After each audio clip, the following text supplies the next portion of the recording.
Hello everybody and welcome back to the channel. Welcome back to what will be the final preview of a Super Rugby round for 2016. That's right, it is the final round of the round robin. Round 17 is what it is called. All teams in action and so much that could change over the course of these 9 matches. So for today's episode, we're going to be looking at what could possibly happen should teams win or lose, who's fighting for what, and what we should know and could know by the end of each match as we go along. Now, I do apologise for my voice throughout today's video. Of course, winter packing in once again here in New Zealand, so the colds and flus unfortunately coming back, but they can piss off any second they like. But we'll crack on with things anyway. The rugby is still coming your way, so the previews are going to be following and coming thick and fast as well. So let's get stuck into the action. We have 9 matches to go through, so let's stick in. Let's get straight into it because there's a lot of information to get through. So we'll start off back in Eden Park once again, just like we did last weekend. The Blues, possibly one of the informed sides at the moment, playing with that freedom. They're up against the Waratahs, and bang, first up we get a match with huge repercussions overall in this competition, not for the Blues, but for the Waratahs. Now, if you've been following Super Rugby, which I'm sure most of you have been, the Waratahs are in a battle with the Brumbies to top the Australian Conference. Now, both teams lost last weekend, so a win and a loss for one or the other will mean massive differences here for who will take out the top spot. What the Waratahs need to do in this opening game is win. Win with a bonus point. That will maximise the chances of them taking out top spot, and then all they can do is wait and pray that they get the result. Now, the Blues are the team that the Brumbies lost to last weekend as well, so there's so much on the line here for the Waratahs. And what they're coming up against is a Blues team in form. Like I said, smashed the Brumbies, and they're possibly going to get stronger with the return of George Moala and Charlie Faumuina to their side. They've been the best looking team. That no pressure play that they cracked out last weekend was just so good. The Blues looked phenomenally good, and I think if they played that well all season, they could have really been contenders come the latter stages. But that's not to worry. We're not going to even look at that. The Blues are just on top of their game, and I think they're going to be very, very hard to beat for the Waratahs. As for the Waratahs, the visitors coming to Eden Park, they were dreadful last weekend as well. They got pretty comprehensively beaten by the Hurricanes, and they're going to be without Naivoro as well this weekend. They've got no form, and you've got to look at the team and say, who do they look to step up? Who's going to find some form that could possibly lead this team to a victory? And you know, even if they do win, then you've got to look forward to a playoff match. Who knows what top side they could possibly get then. They need to find some form to this weekend, and they need to find it thick and fast. Big players need to step up. I'm talking 9-10, Phipps and Foley, more than anyone else. Their forward pack needs to play like a forward pack. So much needs to happen if the Waratahs are even going to think about taking that top Australian Conference spot.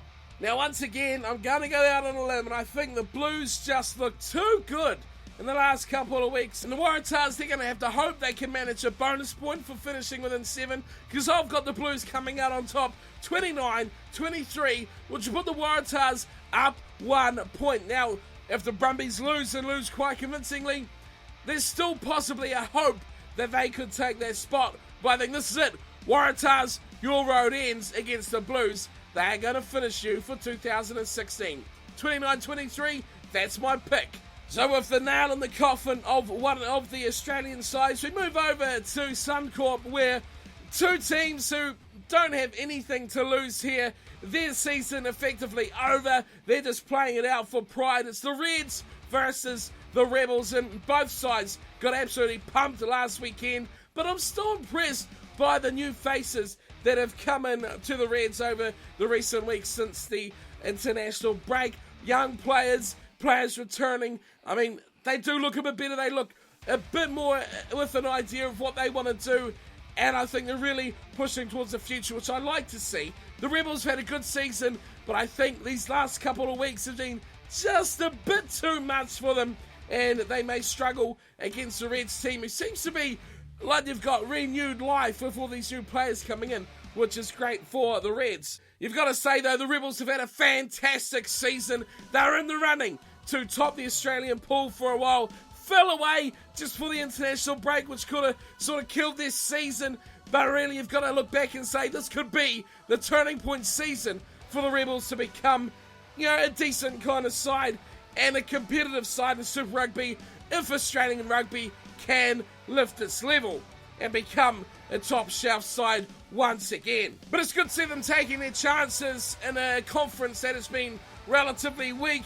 But for this one, I think the Reds will come out on top, 36-33 over the Rebels. So for our third match of the weekend, we go from one conference to another conference to our third, which is South Africa. It's Kings Park, where we have our first look at what will be another decider. It's the Sharks versus the Sunwolves, and like the Rebels we spoke of just before, I think the season has just been a bit too long for the Sunwolves. They could have ended at the international break, and I think they would have been quite a bit happier with how their year had gone up to that point. Unfortunately for them, it seems like they've lost a bit of that attacking intent, that finishing sharpness that they had before the international break, because they were really a dangerous side. If you gave them a little bit of space, they could make something of it and really punish their opponents. We haven't seen that since the international break, and it's a bit of a shame because it was what was really enjoyable about the way the Sunwolves played. Didn't get the results, but they still had that high intensity, and they felt like they enjoyed the rugby that they were playing. Talk about the Sharks, they're a team that has really not had the recipe for winning a title this year. They've relied fully on their defense, and we've seen already last weekend was a prime example of what the Sharks have to do. But I think the players have dug in, they've believed in what their concept is, what their plans are, and that ultimately has put them in some good performances. They've fed off mistakes very well. Their finishing of chances, very, very good. So you've got to put the Sharks in there with the chance that they could, if things get a bit scraggly, put a lot of points here on the Sunwolves, which I think will happen, and it will put the Sharks in the box seat to take that wild card spot from the African group as well, which is what they want to do. The Bulls are the other team, but if the Sharks take 5 points here, irrelevant of what the Bulls do later on, they will take the wild card spot. So that's exactly what I've got to happen as well. The Sharks to win it 44-17 over the Sunwolves. Now, what has happened over the last 3 games really is just an appetizer to what really is going to be the main course of the weekend. 2 matches on Saturday night. Amazingly, one starting at 5:15, the other at 7:30 local time for the Crusaders, Hurricanes, and then the Highlanders, Chiefs. 2 huge matches that are going to have so much impact on the New Zealand Conference. Let's start off with the 5:15 game. It's the Crusaders at home to the Hurricanes, the form team of Super Rugby at the moment. And really, when you break it down here between these two sides, all I can say is flick a coin and hope that it's your night, because that's what they've got to do. These two teams so evenly matched, it's going to be hard to pick and point in an area that one team is going to have an advantage over the other. Both are on hot form, both are confident, both are winning, both have everything going their way recently, have great performances. You could say the Crusaders, maybe with the home advantage, could have a little bit of an advantage there, but I think the key for these sides is going to be Beauden Barrett. One man, the key for both teams, you ask? Yeah, exactly. Beauden Barrett on attack and defence. I think defensively, if he gets a bit pissed off, he is a fantastic defender as well.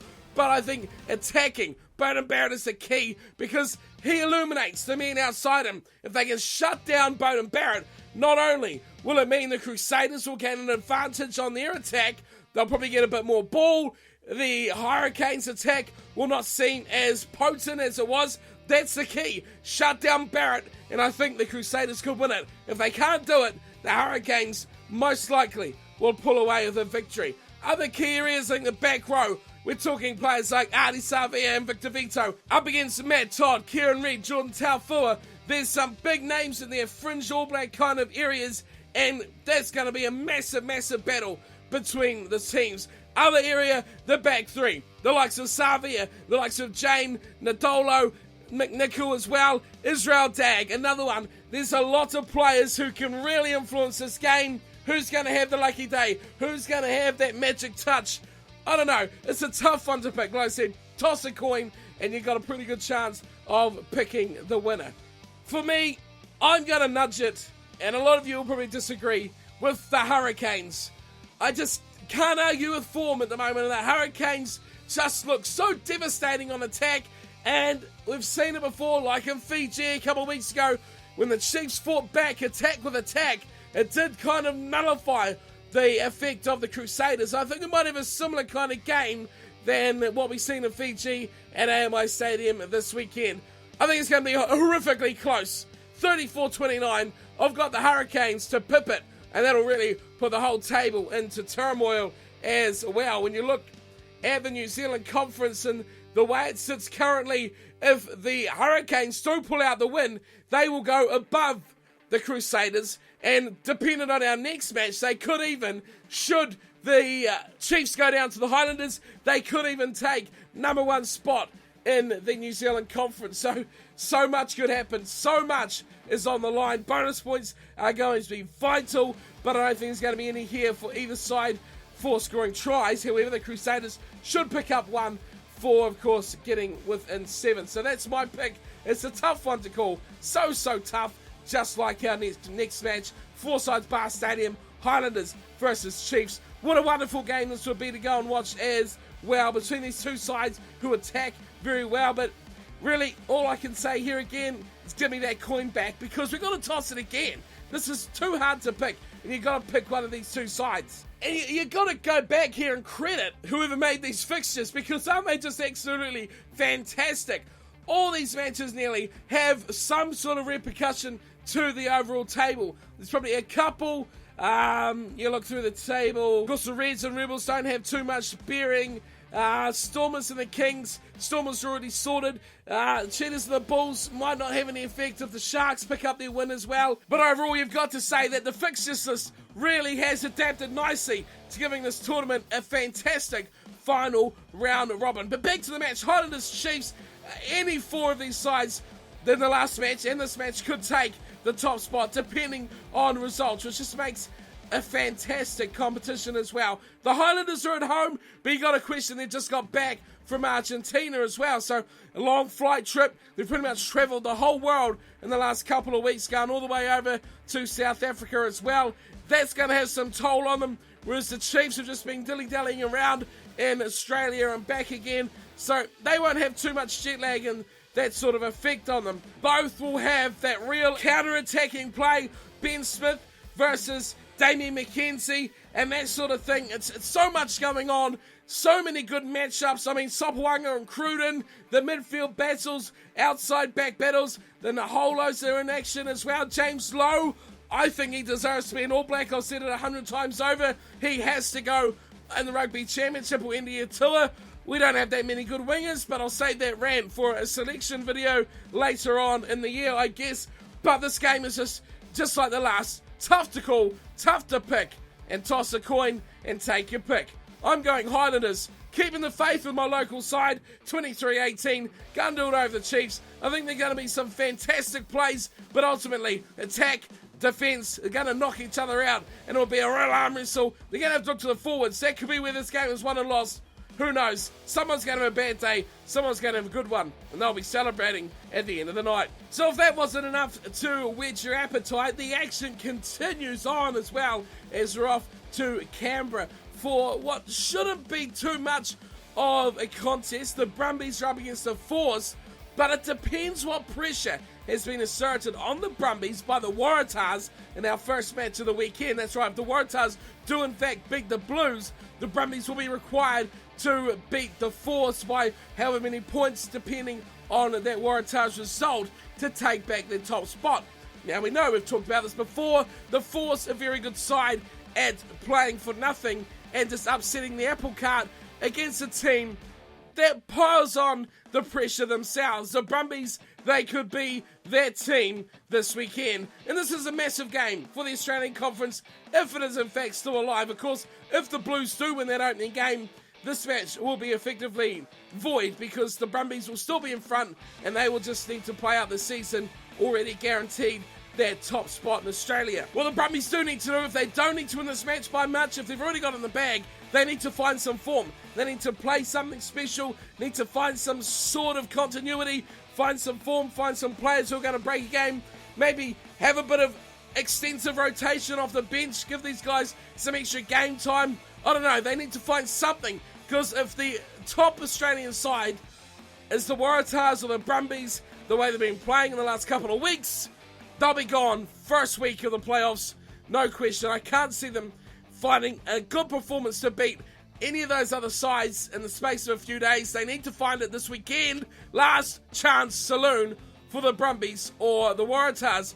Their opponents, though, don't forget about the Force. As I said, a team that can upset the apple cart if given the chance. They've got a real reputation for being spoilers, but they've been a bit disappointing recently.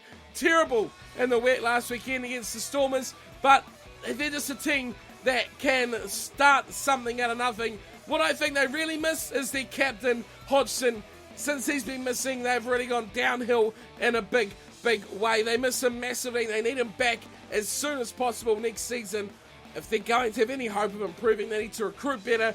They need to really just think about next year now. That's what the Force need to do. They need to do the same. Maybe try some guys off the bench. Give some non-regular starters some more time off the bench as well. I think overall it's going to be a tough night, though, for the Force. I think the Brumbies will be far too good, and they'll take it 30 points to 20. Might be a bit of a contest, but how many points will the Brumbies need is the ultimate question, if any, going into that match.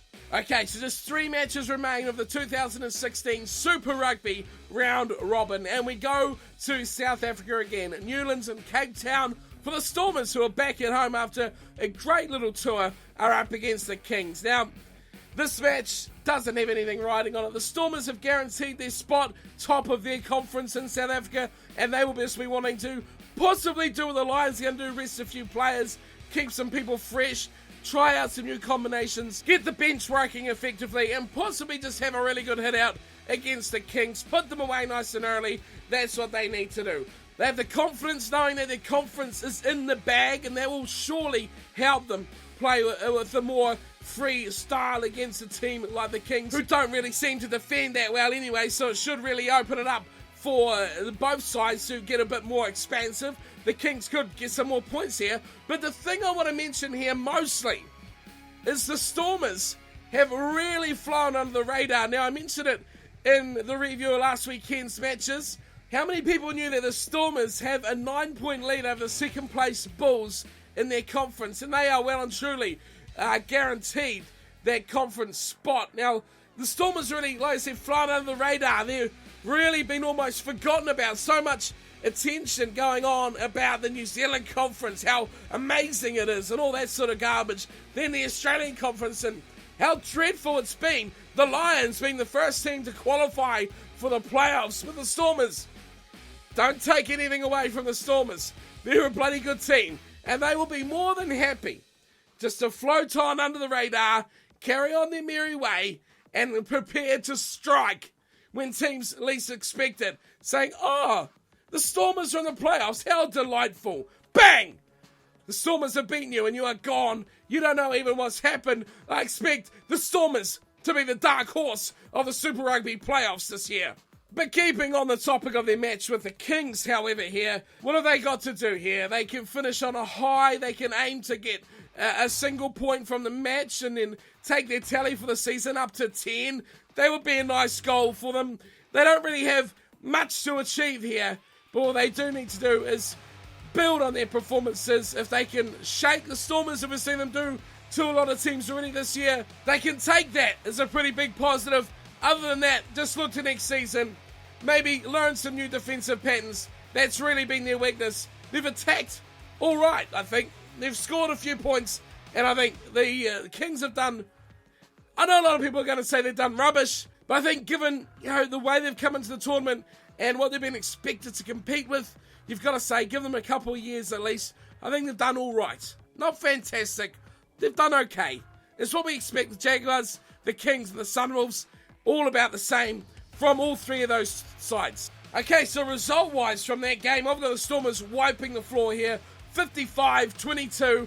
As always, the Kings happy to score a few tries. Just 2 games to go now, guys, in the round robin is pretty much all done and dusted. Cheetahs and the Bulls. This one, again, could have nothing riding on it. Cheetahs are at home, however, which will be good for them. Back to Bloemfontein they go. But the Bulls, of course, will know their fate as well, depending on what the Sharks do against the Sunwolves. So the story there, once again, if the Sharks take 4 points against the Sunwolves or more, the Bulls season ultimately will be over. They won't be able to steal that wild card spot. But I have to say, I've been rather impressed by the Bulls adopting their new style of play, and I think they're really going to be a threat in 2017. More time to organise this team, more practice on this new type of way they're playing. The attacking play, give their players more adept, maybe some new signings as well that'll be more into the way they're playing, and I think they can really be confident that 2017 could be a year they could take out their conference as well and do some real damage. The Cheetahs, their opponents, their season started relatively positively. They did well nicely, getting a few good results, some good tight wins, which is what they needed, but then it did fade away quite dramatically, getting some bad losses in matches they would expect to win, struggling to overcome weaker sides. And overall, I think the Cheetahs have to look at this season and say, yeah, it wasn't our best year. We should have done better with what we had. Again, they'll be like the Bulls. They could be a bigger threat next year, but they don't have that nice attacking play that the Bulls have. And again, there'll be another side that will probably be looking for some big name transfers if they're to up their game for next season. I'm picking the Bulls to win this one easily, 25-12 over the Cheetahs. Depends on how this game goes, whether they need to win it with a bonus point. The Bulls, they could change the whole prospect of this game, and it could become quite high scoring as well as they desperately search for tries if the Sharks don't get the result. So much can happen, so many possibilities in this final weekend. Last match of the weekend, and we are back to Buenos Aires, the Jaguars against the Lions.